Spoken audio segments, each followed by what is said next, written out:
नमस्कार, आप देख रहे हैं बड़ी बहस में हूं आपके साथ प्रीति सिंह। आतंकी खतरा टला नहीं। जी हां, भारतीय नौसेना के प्रमुख एडमिरल सुनील लांबा ने मंगलवार को समुद्र के रास्ते आतंकी घुसपैठ की आशंका जाहिर की। वहीं इस बीच पाकिस्तान की नौसेना ने दावा भी किया है कि उसने सोमवार को भारतीय पनडुब्बी को अपने जल क्षेत्र में घुसने की कोशिश को नाकाम कर दिया। तनाव के इन हालात के बीच सियासी बयान भी वोट का इंतजाम करने के लिए देने का सिलसिला भी जारी है। आज चर्चा इसी मुद्दे पर खास मेहमानों के साथ होगी, तो शुरू करते हैं अपना खास कार्यक्रम आतंकी खतरा भी टला नहीं।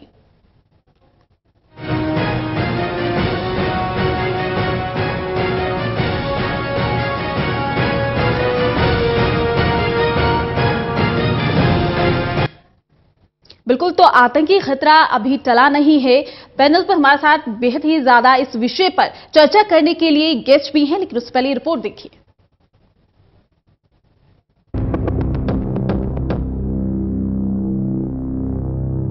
पुलवामा हमले के बाद जिस तरह से भारत ने एयर स्ट्राइक कर पाकिस्तान को मुंहतोड़ जवाब दिया है, उसके बाद से पाक बौखलाया हुआ है और नए नए तरीके से आतंकियों को भारत में भेजने की फिराक में जुटा है।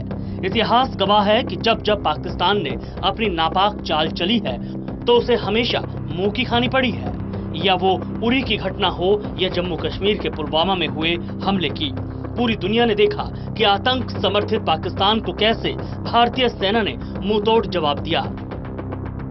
लेकिन हर बार मुंह की खाने के बाद भी पाकिस्तान अपनी हरकतों से बाज नहीं आता और नई साजिश बनने में जुट जाता है।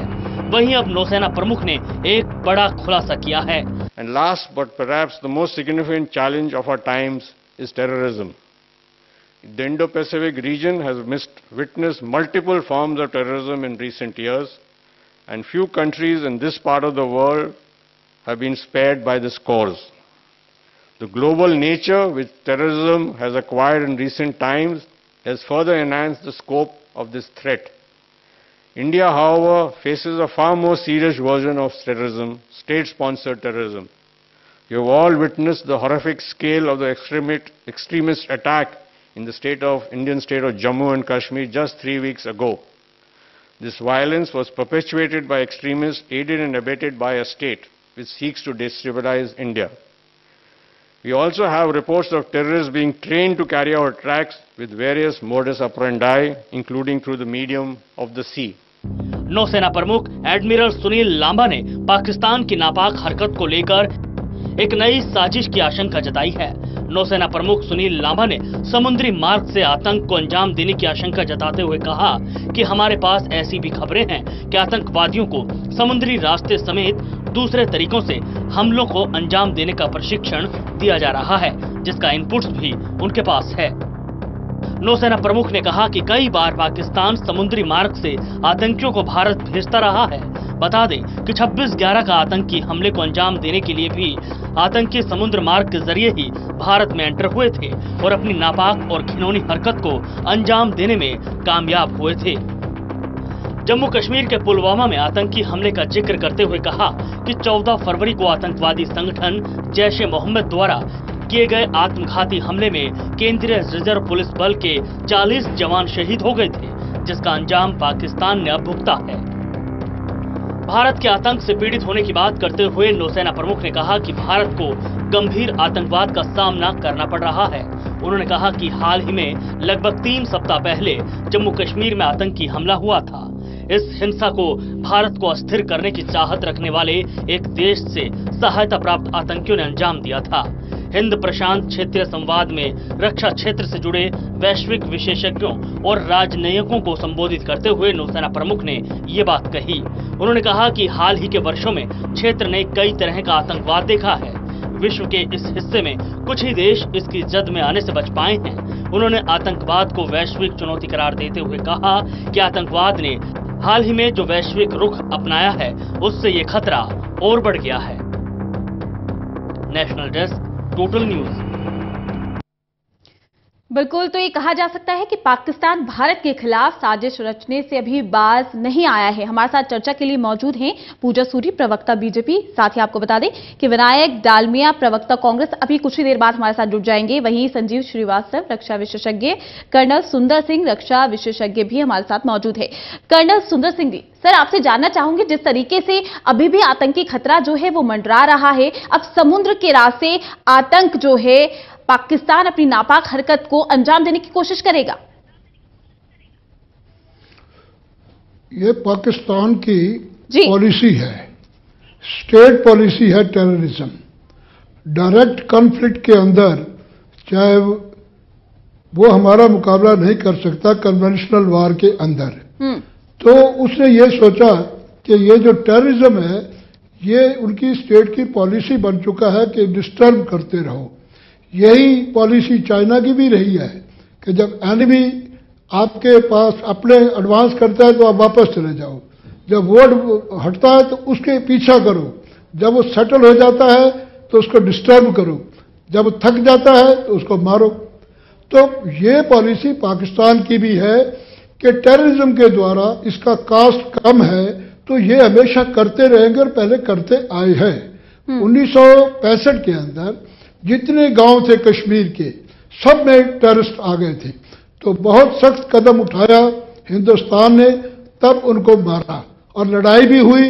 यह बाद में खैर समझौता हुआ, लेकिन ये इनकी पॉलिसी है। जब तक पाकिस्तान अपनी इस पॉलिसी के अंदर बदलाव नहीं करता, टेररिज्म का खतरा हमेशा बना रहेगा। बिल्कुल। संजीव जी, क्या लगता है, जिस तरीके से पाक ये दावा भी कर रहा है कि हमारे इलाके में जो है भारतीय पनडुब्बी घुसने की कोशिश कर रही है, दूसरी तरफ पाकिस्तान समुद्र के रास्ते एक बार फिर से आतंक को पनाह तो देता ही रहा है, लेकिन अब समुद्र के रास्ते भारत में आतंकी जो है अपना निशाना साधने की कोशिश कर रहे हैं। क्या ये दोहरा रवैया अभी भी पाकबाज नहीं आया है?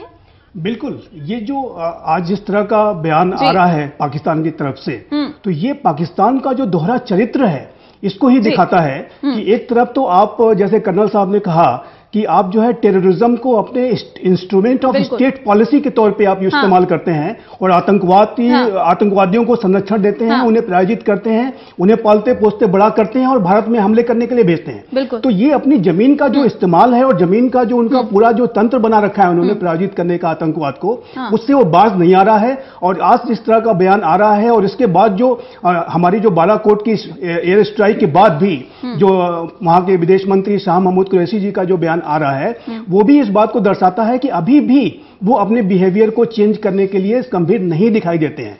और खासकर वहां की एजेंसीज जो पाकिस्तान आर्मी है और आईएसआई है जो कि पाकिस्तान की वास्तविक संचालन करता है, वो जरा भी इसको लेकर के गंभीर नहीं दिखाई देते हैं। तो मुझे लगता है कि आने वाले समय में ये जो इस समय जो काउंटर टेररिज्म का जो भारत का जो एफर्ट चल रहा है, काउंटर टेररिज्म का जो भारत की पूरी तैयारी चल रही है, उसमें और तेजी लाने की जरूरत है जब तक पाकिस्तान अपना बिहेवियर चेंज नहीं करता है। हाँ बिल्कुल।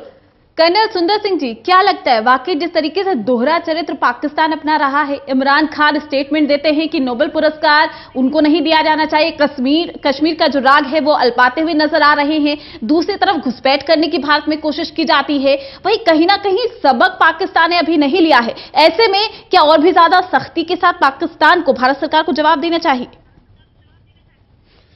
देखो, सख्ती के बगैर तो काम चलेगा नहीं जी।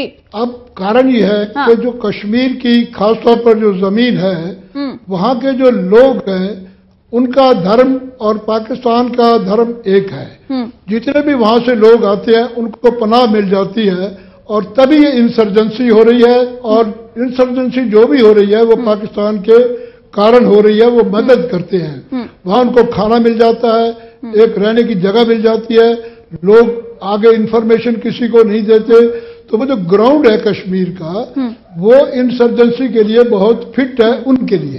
तो इसलिए वो आते हैं, आते रहेंगे। और ये बात नहीं है, ये क्लैश ऑफ सिविलाइजेशन भी है। वो ये नहीं चाहते कि उन्होंने भारत के ऊपर तकरीबन 1000 वर्ष रूल किया, अब उनको एक छोटा सा टुकड़ा मिल गया पाकिस्तान का, वो उससे सेटिस्फाइड भी नहीं है। वो चाहते हैं कि पूरे हिंदुस्तान के अंदर गड़बड़ की जाए और अल्टीमेटली इनको हराकर मुस्लिम राज्य बनाया जाए, जो कि कभी संभव नहीं होगा। हमारी आर्म फोर्सेस इतनी अच्छी है कि ये उनका सपना कभी पूरा नहीं होने देंगे। बिल्कुल। पूजा सूरी जी भी हमारे साथ मौजूद है। पूजा जी, क्या लगता है, जिस तरीके से एक तरफ आतंकवाद के साथ एकजुट होने की हम बात कर रहे हैं, एक साथ खड़े हुए हैं, वहीं जिस तरीके से स्टेटमेंट्स आ रहे हैं, बयानबाजी का दौर भी हम देख रहे हैं, तमाम विपक्षी नेता जो है अपने स्टेटमेंट्स दे रहे हैं, वहीं दिग्विजय सिंह की अगर बात करें तो एक के बाद एक 5 ट्वीट उनके देखे गए, दुर्घटना करार देते हैं वो इसे। देखिए, सबसे पहले मैं ये कहना चाहूंगी कि पुलवामा के आतंकी हमले के बाद जिस तरीके से हमारी भारतीय सरकार ने जो कदम उठाए हैं वो 1971 के बाद पहली बार हुए हैं। पहली बार एयर स्ट्राइक्स हुए हैं, पाकिस्तान के घर के अंदर घुसकर हुए हैं। ये 1971 के बाद, मैं रिपीट कर रही हूं, पहली बार हुए हैं। बिल्कुल। जो भी एक्शंस और भी भारतीय सरकार ने लिए हैं, जैसे 200% एक्सपोर्ट ड्यूटी बढ़ाना, या उनके वहां पे जो सरप्लस पानी का हम शेयर देते थे वो बंद करना, या फिर उनको MFN का स्टेटस विड्रॉ करना, अगर हम ये देखेंगे तो आप ये देखेंगे कि वो ये सब चीजें पहली बार हो रही हैं। तो जब पहली बार हो रही हैं, किसी और सरकार ने अभी इतना साहस नहीं दिखाया। ऐसा तो नहीं कि पहली बार ही पाकिस्तान ने इस तरह के हमले किए हैं, पहले भी बहुत बार कर चुका है। तो पहली बार साहस दिखाने वाले आदरणीय प्रधानमंत्री नरेंद्र मोदी जी के नेतृत्व में जो केंद्र की सरकार ने जिस प्रकार सेना को खुली छूट देकर इस तरह के हमने एक्शंस लिए हैं कि पाकिस्तान मजबूर हो गया है घुटने टेकने के लिए। और दूसरी बात रही दिग्विजय सिंह जी की, तो दिग्विजय सिंह जी के ऊपर थोड़ा सा उनका इंट्रोडक्शन मैं देना चाहूंगी। ये वही दिग्विजय सिंह जी हैं जिन्होंने बाटला हाउस एनकाउंटर के टाइम भी हमारे अपने शहीद हुए पुलिस अफसर के ऊपर उंगली उठाई थी और आतंकियों की तारीफ की थी। ये वही दिग्विजय सिंह जी हैं जो ओसामा बिन लादेन को ओसामा जी और हाफिज सैयद को हाफिज सैयद जी कहते हैं। ये वही दिग्विजय सिंह जी हैं जिन्होंने जाकिर नाइक की तारीफ की थी। तो दिग्विजय सिंह जी तो हमेशा ही इररिस्पॉन्सिबल स्टेटमेंट्स देने के लिए जाने जाते हैं वो, लेकिन इस समय वो अपना मानसिक संतुलन पूरी तरह से खो चुके हैं, क्योंकि जिस तरह से वो बात कर रहे हैं, जिस तरीके से वो क्वेश्चन कर रहे हैं भारतीय सेना को, वो इस समय शर्म की बात है, शर्मनाक है इस समय। आपको बता दें जी बिल्कुल पूजा जी, विनायक डालमिया प्रवक्ता कांग्रेस भी हमारे साथ जुड़ चुके हैं, क्या कुछ प्रतिक्रिया आपकी? जी देखिए, शुरू करने से पहले 2 मुझे पंक्तियां राहत इंदूरी की याद आ जाती हैं इन सब बातों को सुन के, कि सरहद पर बहुत तनाव है क्या, सरहद पर बहुत तनाव है क्या, पता तो करो चुनाव है क्या। बिल्कुल चुनाव है सर, पता तो करो चुनाव है क्या। देखिए, भारतीय सेना को हम सब सलाम करते हैं जी, क्योंकि ये भाजपा और मैं कांग्रेसी होने से पहले हम दोनों भारतीय पहले हैं, पहली चीज। दूसरी, अगर आप भारतीय सेना की प्रेस कॉन्फ्रेंस को सुनेंगे, उन्होंने खुद बोला है कि हम अंदाजा नहीं लगा सकते कि कितने लोग मरे हैं। तो हम उनकी बात माने या अमित शाह की बात माने, आप ही बता दीजिए। हमारा तो ऐसा मानना है कि हम भारतीय सेना की बात ज्यादा मानेंगे, अमित शाह की बात नहीं मानेंगे, क्योंकि अमित शाह का जो स्टाइल है वो चुनावी जुमला का है। वो खुद बोल चुके हैं, इनको आंकड़ों से झूठ बोलना बखूबी आता है। पहले 15 लाख का झूठ बोला, 2 करोड़ का झूठ बोला, अब 300-400 लोग वहां मारे उसका झूठ बोल दिया। अगर भारतीय सेना खुद स्वयं कह रही है कि हम हवाई जहाज उड़ा रहे थे, हमको अंदाजा नहीं है कि जमीन पे कितने लोग मरे, तो अमित शाह को कैसे पता लग गया? पहली चीज। दूसरे, इनके खुद के अलायंस पार्टनर आज शिवसेना ने कहा है और शिवसेना ने सवाल उठाए हैं कि हमको नहीं मालूम कितने लोग मरे हैं। तीसरा, आप इंटरनेशनल मीडिया की रिपोर्ट पढ़ लीजिए, न्यूयॉर्क टाइम हो, वॉशिंगटन पोस्ट हो, अटलांटिक काउंसिल हो, तीनों ने सवाल उठाए, गार्डियन हो, BBC हो, 2 और मैं नाम दे देता हूं, 5 ने सवाल उठाए हैं कि हमको इतना अंदाजा नहीं है कि कितने लोग मरे हैं। तो इसीलिए मैं बार बार भारतीय जनता पार्टी से दरख्वास्त करूंगा कि आप अपनी जो रोटी सेकनी है, जो आपको अपनी बूथ पे जो बूथ कैप्चरिंग करनी है, वो सेना के नाम पे मत कीजिए। आपको देश पे जाके कहना चाहिए था मेरा जवान सबसे मजबूत। आप प्रधानमंत्री जाके कहते हैं मेरा बूथ सबसे मजबूत। तो आप सेना के साथ राजनीति कृपया ना कीजिए। हम सेना के साथ हैं, हम सरकार के भी साथ हैं, पर जब सत्ता की आप राजनीति करते हैं सेना के नाम पे, तो आपको शर्म आनी चाहिए और देश को घिन आती है। आज मैं हाल ही में आज सुबह का आपको एग्जांपल देता हूं। मैं दिल्ली यूनिवर्सिटी में मेरा एक प्रोग्राम था और उसमें भाजपा के एक और प्रवक्ता थे, मैं उनका नाम नहीं लेना चाहूंगा, उन्होंने यही कोशिश की कि सेना के नाम पे राजनीति करने की, और वहां के बच्चे उठ के वहां से चले गए क्योंकि उन्होंने, बच्चों ने कहा, वो बच्चे ना कांग्रेस के थे ना भाजपा के थे, वो यूनिवर्सिटी के स्टूडेंट थे, उन बच्चों ने कहा बीजेपी को कि आपको शर्म आनी चाहिए, आप सेना के नाम पे राजनीति करते हैं, आप सेना के नाम पे राजनीति न कीजिए। ना आप हवाई जहाज में बैठी, ना मैं बैठा, ना अमित शाह बैठे, और ना आपको हिम्मत है बैठने की, ना अमित शाह को हिम्मत है बैठने की। राजनीति मत कीजिए। विपक्ष एक तरफ ये कहता है कि वो सरकार के साथ है, दूसरी तरफ अगर सवाल खड़े करता है तो क्या ये राजनीति नहीं है? ऐसे माहौल में क्या लगता है राजनीति? एक सेंटेंस में, एक मुझे बोलने दीजिए, मैं सवाल मेरे से पूछा है, मैं एक सेंटेंस में स्पष्ट कर देता हूं। हमको सेना की बातों पे, सेना के जो बयान है उस पर पूरा भरोसा है, हमको भाजपा के नेता पे बिल्कुल भरोसा नहीं है, क्योंकि ये पहले भी झूठ बोल चुके हैं, ये चुनावी जुमले करते हैं, इसलिए हमको 1% भी इन पे भरोसा नहीं है। इनकी खुद की शिवसेना को इन पे भरोसा नहीं है। हमारी बात छोड़िए। बिल्कुल, यानी आपको लगता है कि जो भारत सरकार एक्शन ले रही है उस एक्शन पे भी भरोसा नहीं है? भारत सरकार के एक्शन की मैं बात नहीं कर रहा हूं, मैं भाजपा के नेताओं के जो बयान है उसकी बात कर रहा हूं। भाजपा के जो नेता के बयान हैं वो केवल झूठ हैं और जुमले हैं। सेना की बातों को सुनिए, सेना के प्रेस कॉन्फ्रेंस को सुनिए, उसको आप दोहराइए। सेना के प्रेस जो चीफ है एयरफोर्स के, एयरफोर्स के चीफ ने क्या कहा?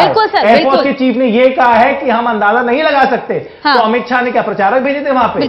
पूजा जी आपकी प्रतिक्रिया बिल्कुल।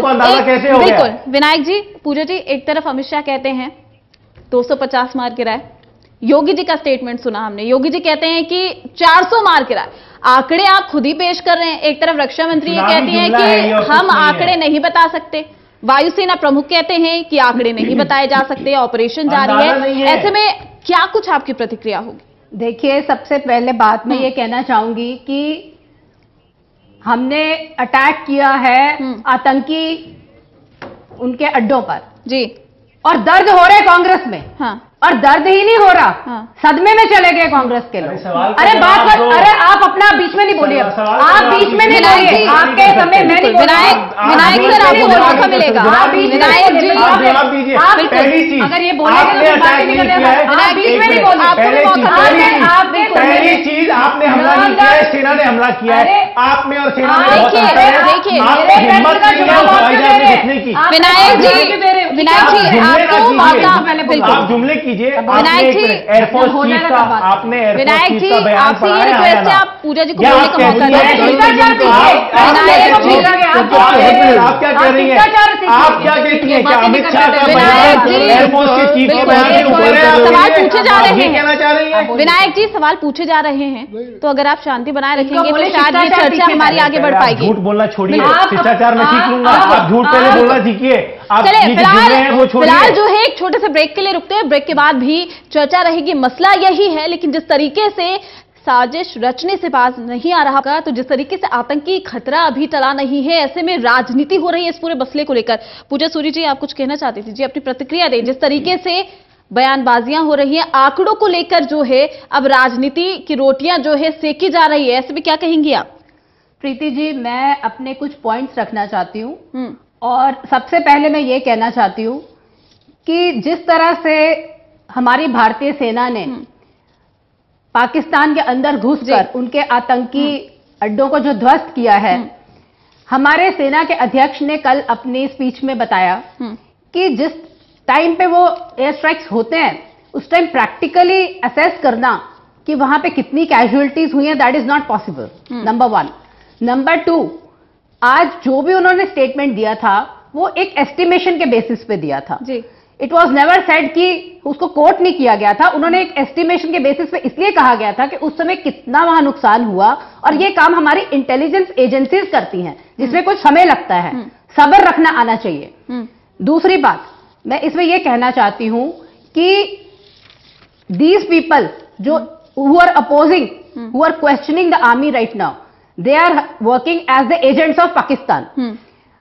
पाकिस्तान के सेनेटर रहमान मलिक का देखिए ये ट्वीट आया कि Rahul Gandhi is your new PM, please respect him. So ये जो नया अलायंस बना है कांग्रेस और पाकिस्तान के बीच में, ये उसी के मद्देनजर सब कुछ हो रहा है। और ये सदमा, ये जो कांग्रेस के लोग बर्दाश्त नहीं कर पा रहे कि प्रधानमंत्री मोदी जी ने जो अपने एक्शन से प्रूव कर दिया है, इतने सालों में जो नहीं हुआ था वो हुआ है, वो ले नहीं पा रहे हैं, सहन नहीं कर पा रहे हैं। आपको ये लगता है कि पाक में कांग्रेस का राग अल्पा रही है मीडिया? देखिए, मैं यही बात अपनी दोहरा रही हूँ, मैं यही बात अपनी दोहरा रही हूँ। विनायक जी, आपको बोलने का मौका मिलेगा। मैं अपनी बात सवाल, हाँ, मैं अपनी बात यही आपको प्रीति जी बता रही हूँ कि पाकिस्तान मीडिया को कांग्रेस पूरा एड कर रहा है। देखिए, हमारे यहाँ की इंटेलिजेंस एजेंसीज को ना विश्वास करते हुए भारतीय सेना के ऊपर उंगली उठाना, ये सारी बातें इसको प्रूव कर रही हैं कि ये पाकिस्तान के एजेंट्स की तरह काम कर रहे हैं। और ये हम बाहर के दुश्मन से क्या लड़ाई करेंगे, तो घर में आस्तीन के सांप पहन के बैठ गए हैं। एक तरफ कहते हैं कि हम भारतीय सरकार के साथ खड़े हैं और दूसरी तरफ ये दोहरा मापदंड अपनाते हैं। आप ये देखिए कि किस तरीके से आज मसूद अजहर के भाई को पाकिस्तान क्लेम कर रहा है कि हमने डिटेन किया है 43 और आतंकियों के साथ। ये सारा डिप्लोमेटिक प्रेशर जो बनाया गया किसका है? This is all done by our Indian government. ये मोदी जी का ही प्रेशर है जो इंटरनेशनली हमने ग्लोबली मसूद अजहर को टेररिस्ट डिक्लेयर करने के लिए। प्रीति जी, आप अभी इस बात को देखिए, 1969 में जब इंदिरा गांधी जी प्रधानमंत्री थी तो इंडिया को निमंत्रित नहीं किया गया ओआईसी की मीटिंग में, और आज वही ओआईसी की मीटिंग में सुषमा स्वराज जी को गेस्ट ऑफ ऑनर के रूप में निमंत्रित भी किया और पाकिस्तान के अपोज करने के बावजूद उसको बॉयकॉट किया गया। ये हमारी डिप्लोमेटिक विक्ट्री है और इसको हम सराहना हमें करनी चाहिए। और ये सराहना करने के बजाय कांग्रेस के लोग मानसिक संतुलन खो चुके हैं, अपना पूरी तरह सहन नहीं कर पा रहे हैं ये चीज को। सूरी जी, आप इंदिरा गांधी की बात कर रही हैं, चलिए ठीक है, वहां तक बात ठीक है। मैं आपसे एक सवाल और करना चाहूंगी, क्या वाकई पूजा सूरी मेरा नाम है, आप बोलेंगे जी? बिल्कुल पूजा सूरी जी, आपने कहा इंदिरा गांधी की आप बात कर रही थी, जिस तरीके से अभी एयर स्ट्राइक हुई है उसके बाद देखा है कि एक लोकल जो नेता है वो पीएम मोदी के साथ बहुत वायुसेना की तस्वीरें लगाकर पोस्टर जो है जगह जगह पर छापे जा रहे हैं, वायरल हो रहे, इसको क्या कहेंगे? देखिए, मैं इसमें प्रीति जी ये कहना चाहूंगी, क्या कहेंगे? मैं आपको बता रही हूँ, इसका उत्तर भी दे रही हूँ, क्योंकि जब कोई भी सरकार कार्य करती है जनता के लिए या देश के लिए, तो वो चाहती है कि उसकी जनता को पता चले कि उन्होंने किस प्रकार से कार्य किया। क्योंकि इसकी तुलना जब वो प्रधानमंत्री मनमोहन सिंह जी जो रिमोट कंट्रोल द्वारा ऑपरेट होते थे, जब लोग तुलना कर रहे थे जी, तो वो ये देख रहे हैं कि आज तक इतने प्रधानमंत्री, ये बहुत सरकारें आई बीच में, वो सारे बहुत बड़े बड़े लव लेटर तो एक दूसरे को देते थे, हम शांतिपूर्ण वार्ता कर रहे हैं। एक्शंस करने वाले जो आए हैं सरकार, वो उसके प्रधानमंत्री मोदी जी के प्रेशर ही है। मोदी है तो मुमकिन है, हम ऐसे ये नारा नहीं लगाते हैं, हम किसी तथ्यों के आधार पे लगा रहे हैं। आज तक किसी ने क्यों नहीं ये इस प्रकार की स्ट्राइक करी? पहले जब सर्जिकल स्ट्राइक हुई थी तो भी इन्होंने देश की सेना पे उंगली उठाई थी, आज एयर स्ट्राइक हुई है तो भी ये उसका प्रूफ मांग रहे हैं। अरे शर्म आनी चाहिए उनको, किस प्रकार से कर रहे हैं ये। पूजा सूरी जी, विनायक जी रखिए अपनी प्रतिक्रिया। बिल्कुल, रखिए अपनी प्रतिक्रिया, रखिए अपनी। देखिए, पहले तो इन्होंने ओआईसी की बात करी। पता नहीं, क्योंकि मैंने ओआईसी पे एक्चुअली रिसर्च की और मैंने बहुत आर्टिकल लिखे हैं इस मुद्दे पे, तो अच्छा हुआ उन्होंने ओआईसी की बात कर दी। अब ये जानती हैं कि नहीं जानती मुझे मालूम नहीं, पर जब एयर स्ट्राइक हुई थी तो ओआईसी ने ट्वीट की थी condemning the Indian action. Number 1, इन्होंने क्या कहा था? ओआईसी क्या कहता है कश्मीर को? कहता है इंडियन ऑक्यूपाइड कश्मीर। उसके बाद जब इंडियन आर्मी ऑपरेशंस करती है कश्मीर में, उसको ओआईसी कहता है एक्ट ऑफ टेरर। ओआईसी तो इंडिया को रिकॉग्नाइज ही नहीं करता है, ओआईसी तो कश्मीर को रिकॉग्नाइज ही नहीं करता है। तो आप जाके बात क्या करेंगी? देखिए, ये बोल रही है पाकिस्तान, कौन माइंड टंग करेगा? अब रूल शुड अप्लाई इक्वली और नो, और विनायक जी अपनी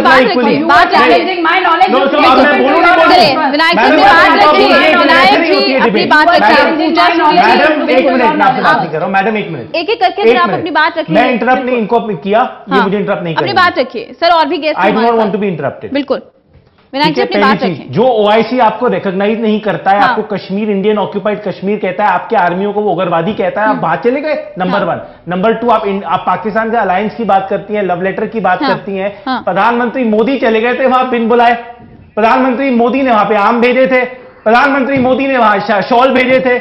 आप क्या बात कर रही हैं? लव लेटर किसका हुआ है? सर अभी की बात कीजिए, सर अभी की बात मोदी जी और नवाज शरीफ का हुआ था। मैं आपसे ये सवाल पूछता हूं, विनायक जी अभी के हालात, सवाल पूछता हूं, अभी के हालात क्या कहते हैं? कि जनता ये जानना चाहती है मैडम, जनता अभी के हालात की मैं बात कर रहा हूं, रोकना चाहूंगी जनता की ये जनता ये जानना चाहती है कि पुलवामा हुआ क्यों? जो इंटेलिजेंस फेलियर है पुलवामा का, पुलवामा इज एन प्रेसिडेंट, आपके पुलवामा हुआ क्यों मुझे ये बता दीजिए। What are you talking? अब ये मुझे रोकेंगी, मैं डिबेट नहीं कर सकता madam. I can not do this debate because the rules are not equally applied. हाँ, तो खतरे की कर रहे थे, आपने क्लियर कर दिया सब्जेक्ट पूरा। आप मुझे बताइए, आप राजनीति करने बैठे हैं यहाँ पर? नहीं, बिल्कुल, प्लीज प्लीज, नहीं, इररिलेवेंट बात कर रही है। बिल्कुल बिल्कुल, आप एक एक करके अपने बात की और भी कहते हैं हमारे साथ। बिल्कुल, बात खतरे की हो रही थी, रोकना चाहूंगी मैं आप दोनों को, बिल्कुल आप दोनों को रोकना चाहूंगी सर। बिल्कुल बिल्कुल You are not doing your job as an anchor. Please apply the rules equally to everybody. Sir, equally sir, equally है सर, इक्वली है। आप अपनी बात रखिए। बिल्कुल, ये क्या कर्नल बात है? सुंदर सिंह जी हमारे साथ हैं। जी डिस्कशन सर, जी रखिए प्रतिक्रिया। फिर मैं इनको नहीं बोलने दूंगा। बिल्कुल, ये एकजुटता है, ये एकजुटता है हमारी। हाँ, हम डिस्कस कर रहे थे कि खतरा अभी टला नहीं। हाँ, तो उस मुद्दे से ये ना डिस्कस करके ये पता नहीं कहाँ जा रहे हैं। बिल्कुल, देखिए, हम चाहते हैं कि ये जो टेररिज्म का मुद्दा है, हाँ, ये खत्म हो। टेररिज्म कैसे खत्म हो?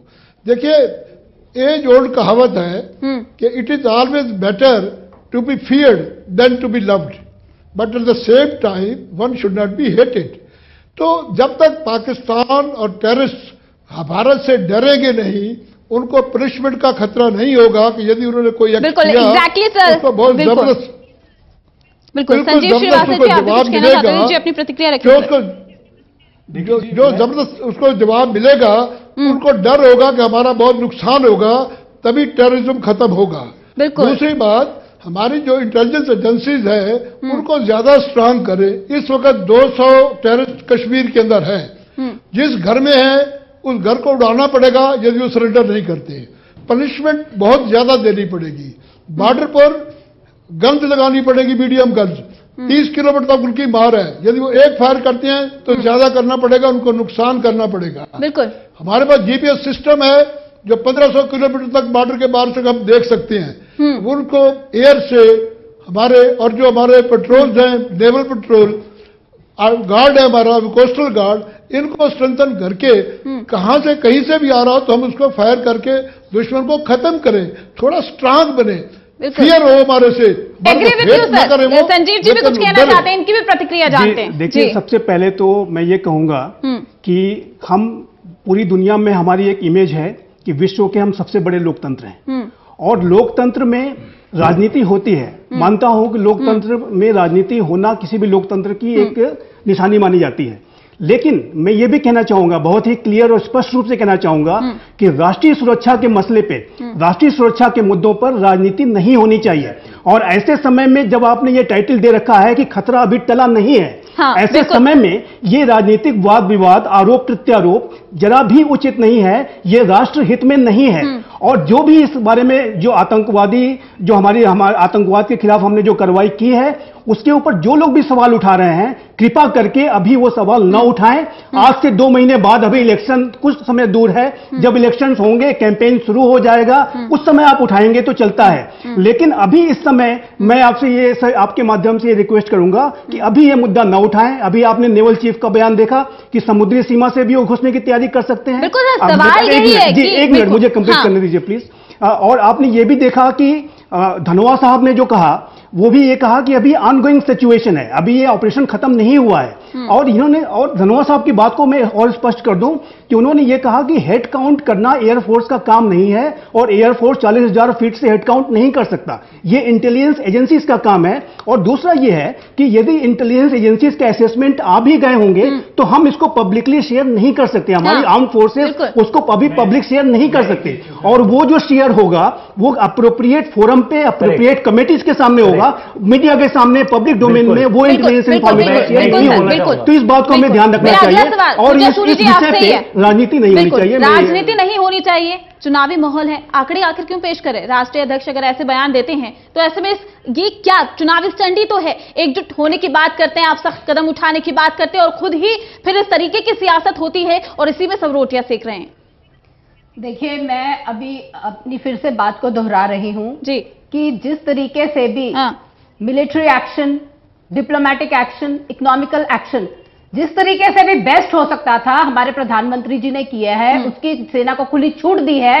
ये बहुत बड़ी बात है अपने आप में कि अभी तक जो कभी इतने सालों में नहीं हुआ था, वो पहली बार हुआ है। नहीं पूजा इस बात की हम सराहना करनी चाहिए। सवाल बस इतना है कि अगर हमारा ऑपरेशन जारी है, हम सख्त कदम उठा रहे हैं, भारत पाक में तनाव है, ऐसे में क्या वाकई जिस तरीके के आंकड़े पेश किए जा रहे हैं, आंकड़े आप पेश नहीं कर सकते, बावजूद आप सुनिए, बावजूद उसके आंकड़े पेश किए जा रहे हैं, ऐसे में से क्या कहेंगे? देखिए, एक वो उन्होंने जो भी बात बोली थी वो एक एस्टिमेट के बेसिस पे बोली थी, क्योंकि एक जनरल परसेप्शन थी। को मौका दे दिया आपने। देखिए, मैं ये कह रही हूं उसको पॉलिटिसाइज नहीं करना चाहिए, क्योंकि ये एक जनरल परसेप्शन थी कि अगर कितने लोग अगर वहां पे मरे हैं आतंकी, तो उन्होंने एक on the basis of estimation बोला था। मैं एक प्रीति जी एक क्वेश्चन जुड़ा आपके यहाँ पे चैनल के माध्यम से यहाँ पे पूछना चाहूंगी इनको कि 26/11 के जब मुंबई हमले हुए थे, हमारे देश के अंदर, हमारे मुंबई दिल के अंदर, देश के दिल के अंदर घुसकर 166 लोगों को मार दिया गया था। तब क्या एक्शन लिया गया था? तब इनके प्रधानमंत्री चुपचाप होकर बैठ गए थे, मौन व्रत धारण कर लिया था, चलिए कुछ भी एक्शन नहीं। आज सिर्फ 40 अगर हमारे शहीद हुए तो हमने उनके अगर बोला है कि इतने आतंकी मारे हैं तो मारे हैं। पूजा सूरी जी, विपक्ष भी यही कह रहा है, सेना पे सवाल नहीं उठा रहे, वो बस ये चाहते हैं कि सबूत मिले, देखिए पता चले बात में कितनी हानि हुई है। देखिए, मैं आपको बता दूं, अभी शिवसेना का बयान सामने आया, साफ तौर पर उन्होंने कहा बस हमें ये जानकारी चाहिए कि आखिर पाक का कितना नुकसान हुआ। इस चीज का सब्र रखना पड़ेगा। मेरी बात सुनिए, समय आएगा, समय आएगा, आप मेरी बात सुनिए। अगर आप प्रीति जी यहाँ पे रक्षा विशेषज्ञों को भी पूछेंगे तो वो भी यही कहेंगे कि इस चीज में समय लगता है, बिल्कुल आप इस चीज में समय लगता है। मेरी बात सुनिए, पीएम नरेंद्र मोदी गुजरात के दौरे पर हैं, पीएम नरेंद्र मोदी गुजरात के दौरे पर है, वो यहां पर कहते हुए नजर आते हैं कि सबूत मांगना महामिलावट है। अगर वाकई ये महामिलावट है तो महाराष्ट्र में शिवसेना सवाल उठा रही है, उसके साथ गठबंधन महामिलावट नहीं? देखिए, मैं आपको यही कह रही हूं कि यहां पर हम सभी को यही निवेदन कर रहे हैं, चाहे वो ऑपोजिशन पार्टी हो, चाहे वो कोई और, कि जब सेना कोई एक्शन करती है, आपके देखिए प्रीति जी यहाँ चैनल पे जितने भी रक्षा विशेषज्ञ भी बैठे हैं, वो भी इस चीज से साथ मेरा सपोर्ट करेंगे कि इसमें समय लगता है। इंटेलिजेंस एजेंसीज को अगर आप फिगर पूछेंगे उसमें आने में समय लगता है। उससे पहले आप इतना सब्र रखिए कि कम से कम हमें कार्रवाई जो हम कर रहे हैं उसको आराम से करने दीजिए, कार्रवाई करने दीजिए। विनायक जी रखिए अपनी प्रतिक्रिया। आपने जो बात कही थी कि राष्ट्रीय सुरक्षा और राजनीति को अलग रखना चाहिए, मैं आपकी बात से बिल्कुल सहमत हूँ, पहली चीज। दूसरी, समय लगता है असेस करने में कि कितने लोग उस तरफ मरे नहीं मरे। अगर ये बात सही सत्य, और मैं इस बात को मानता हूं, अगर ये बात सत्य है तो अमित शाह और योगी जी के पास ये आंकड़े आए कहां से जी? और उन्होंने फिर इन आंकड़ों का इस्तेमाल क्यों किया? चुनावी जुमले की तरह इस्तेमाल किया। अफसोस की बात है। विनायक जी, समय कम है, आपसे फाइनल प्रतिक्रिया जानना चाहूंगी। अब देखिए, जब भी कोई ऐसा नेशनल सिक्योरिटी या राष्ट्रीय सुरक्षा का मुद्दा उठता है, उसमें राजनीति नहीं की जानी चाहिए। देखिए, एक एक्ट है मॉरल कोड ऑफ कंडक्ट के अलावा एक रिप्रेजेंटेशन ऑफ पीपल एक्ट है 1951 का, उसमें लिखा हुआ है कि जो भी चुनाव में जाता है, जो भी अपील करता है, जो भी वोट मांगने जाता है, उसको कई प्रकार की बातें हैं जो नहीं करनी चाहिए, जिसमें धर्म की बात आती है, जो हिंदू मुसलमान की जो बातें आती हैं उस प्रकार की बातें आती हैं, झूठ फैलाना की बातें आती हैं, तो उसमें सेक्शन 123 और 125 है उसमें मेरा ये मानना है कि ये बातें भी शामिल हो जानी चाहिए कि जो ऑनगोइंग ऑपरेशन है, ongoing operation should not, as a elected representative you should be prohibited to talk about ongoing operation. Sir, आपको रोकना चाहूंगी, समय की कमी है, वो लड़ाई और जंग के बारे में बात नहीं कर सकता, क्योंकि वो फिर एक चुनावी जुमला बन जाता है और वो वोट खींचने के लिए फिर झूठ और सच का मिलावट कर देता है। सुंदर सिंह जी, फाइनल प्रतिक्रिया क्या होगी आपकी? चलिए, लगता है संजीव जी, क्या फाइनल प्रतिक्रिया आपकी? मैं एक बात कहूँ, एक दृष्टांत देना चाहूंगा कि अमेरिका भी एक बहुत बड़ा लोकतंत्र है, विश्व का सबसे पुराना लोकतंत्र है, हम विश्व के सबसे बड़े लोकतंत्र हैं। अमेरिका में जब 9/11 का हमला होता है, उसके बाद आपने देखा कि अमेरिका की चाहे रिपब्लिकन पार्टी हो, चाहे डेमोक्रेटिक पार्टी हो, चाहे वहां का पूरा सिविल सोसाइटी, वहां की जो पूरी पब्लिक किस तरीके से साथ में आकर सर, आपकी बात से सहमत हूं, लेकिन समय की कमी है, तो चाहूंगी कि आप बिल्कुल अभी के हालातों पर क्या कुछ ऐसा सख्त कदम उठाने की जरूरत है, क्योंकि खतरा अभी टला नहीं है? निसंदेह सख्त कदम ऑलरेडी उठाए जा रहे हैं, और सख्त कदम ये जो 3 स्तरों पे हम कार्य कर रहे हैं, भारत सरकार 3 स्तरों पे कार्य कर रही है। पहला ये है कि जो सैनिक कार्रवाई है वो ऑनगोइंग सिचुएशन है, ऑलरेडी हमने बालाकोट पे, मुजफ्फराबाद पे और चकोटी पे हमला किया हुआ है। उसके बाद आर्थिक नाकेबंदी चल रही है पाकिस्तान की, और तीसरा ये है कि पाकिस्तान को इंटरनेशनल कम्युनिटी में आइसोलेट करने के लिए, उसे आतंकवादी राष्ट्र घोषित कराने के लिए भी कैंपेन भी चल रहा है। तो मुझे लगता है कि आने वाले समय में हमारे जो सख्त कदम है जारी रहेंगे, और जब तक कि पाकिस्तान अपना बिहेवियर चेंज नहीं करता है, जब तक कि आतंकवाद को सपोर्ट देना बंद नहीं करता है, भारत का यह सख्त कदम जारी रहेगा। और आगे आने वाले समय में भी आप देखेंगे कि इस तरह की भविष्य में भी स्ट्राइक्स की जा सकती है। बिल्कुल, पूजा सूरी जी बताएं। मैं बिल्कुल जो हमारे रक्षा विशेषज्ञ कह रहे हैं बिल्कुल उनसे सहमत हूं, और मैं भी यही बात को दोहराना चाहती हूं कि हमारा पाकिस्तान से तब तक कोई फैसला नहीं है, तब तक कोई हमारा उनके साथ कोई भी हम उनके साथ पीस टॉक्स पे नहीं है, जब तक कि पूरे आतंकवाद को हम जड़ से वहां से खत्म नहीं कर देते। बिल्कुल। So this war will go on till the time they don't surrender all the terrorists। जी बिल्कुल। कर्नल सुंदर सिंह जी, क्या प्रतिक्रिया आपकी? खतरा भी टला नहीं? खतरा टला भी नहीं, और यदि हम इसी प्रकार स्ट्रांग एक्शन लेते रहेंगे, हर वक्त तैयार रहेंगे, क्या कदम उठाने की जरूरत है? तो जो पहले उठाया इससे भी सख्त उठा सकते हैं हम उनके जो टारगेट है उनको खत्म करना पड़ेगा हमारे को, लेकिन वो करना तब पड़ेगा जब उनकी तरफ से कोई अटैक होता है। हम लड़ाई को टोटल वार में नहीं बदलना चाहते, क्योंकि टोटल वार के अंदर म्यूचुअल डिस्ट्रक्शन का डर है। दोनों न्यूक्लियर पावर है, हमने एक लिमिटेड वार रखनी है। यदि उन्होंने एक आदमी मारा है तो आप 10 मार सकते हो, 20 मार सकते हो, लेकिन कंट्रोल्ड वार रखनी है, टोटल वार हमने नहीं करनी। और उसके लिए जो अभी हमारे प्रधानमंत्री ने एक्शन लिया था वो सही था। आप उसमें आदमी मरे हैं या नहीं मरे, मैसेज आ गया है कि यदि कोई इस प्रकार का कोई काम करेंगे तो हम उनको मारेंगे, और ये इस प्रकार की पॉलिसी बनानी पड़ेगी। इंटेलिजेंस को स्ट्रांग करना पड़ेगा, और कई बार प्री एम्प्टिव स्ट्राइक भी करनी पड़ेगी जब हम देखेंगे कि वो यहां से हमला करने वाले हैं। जी बिल्कुल, शुक्रिया आप सभी का हमारे साथ जुड़ने के लिए। तो जिस तरीके से आतंकवादी समुद्री मार्ग के जरिए अभी भी कोशिश कर रहे हैं कि भारत की शांति को भंग किया जाए, जिस तरीके से आतंकवाद का खात्मा करने की कोशिश कर रहा है भारत, लेकिन कहीं ना कहीं पाक जो है आतंकियों का साथ देता आ रहा है और खतरा अभी टला नहीं है। ऐसे में ज्यादा जरूरत है सतर्क और सावधान रहने की। फिलहाल रुकते एक छोटे से ब्रेक के लिए, ब्रेक के बाद भी खबरों का सिलसिला रहेगा जारी।